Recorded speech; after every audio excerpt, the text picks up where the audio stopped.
দুপুরবেলা গরম ভাতে যদি এই রেসিপি থাকে তাহলে তো আর কোনো চিন্তাই নেই। এর যেমন টেস্ট আর তেমনি স্বাদ, আর এর সাথে যদি চিংড়ি বা কাঁকড়া পড়ে তাহলে তো এর স্বাদ দ্বিগুণ বেড়ে যায়। আর ভেবো না এই কচুতে গাল চুলকায়, এটা কিন্তু একদম খুব ভালো কচু আর জলের ছোলা কচু, একদম গাল চুলকায় না। চিংড়ি মাছ দিয়ে কচুর শাকের টেস্ট তো অতুলনীয়, যতটা বলবো তাও কম পড়ে যাবে, এর টেস্ট এত ভালো হয়। যাই হোক, আমার এই ভিডিওটা শুধুমাত্র কমেন্টে রিপ্লাই দেওয়ার জন্য, তাই আমি কমেন্টে রিপ্লাই দেওয়া শুরু করলাম। আর আগের ভিডিওতে যেসব দিদিভাইরা কমেন্ট করেছিলেন তাদের কমেন্টগুলো আজকে তুলে ধরছি।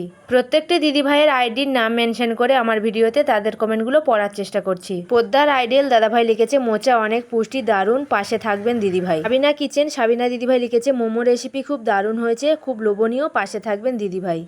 অনিশা দিদিভাই লিখেছে অনেক মজার রেসিপি, খুব ভালো লাগলো। জান্নাতুল রোজা দিদিভাই লিখেছে খুব সুন্দর লাগলো। পূজা সরকার প্রিয় বোন লিখেছে খুব ভালো লাগলো।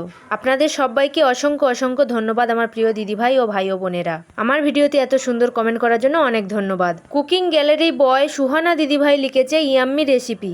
বিট্টু হাজরা দাদাভাই লিখেছে খুব ভালো লাগলো। আপনাদের সবাইকে অসংখ্য অসংখ্য ধন্যবাদ আমার ভিডিওতে কমেন্ট করার জন্য। এর পরের ভিডিওতে আপনারা যারা কমেন্ট করবেন আবারও 2 থেকে 3টে ভিডিওর পরে আপনাদের সবার কমেন্ট এইভাবে তুলে ধরার চেষ্টা করব। পুরো ভিডিওটি দেখার জন্য আপনাদের অসংখ্য ধন্যবাদ।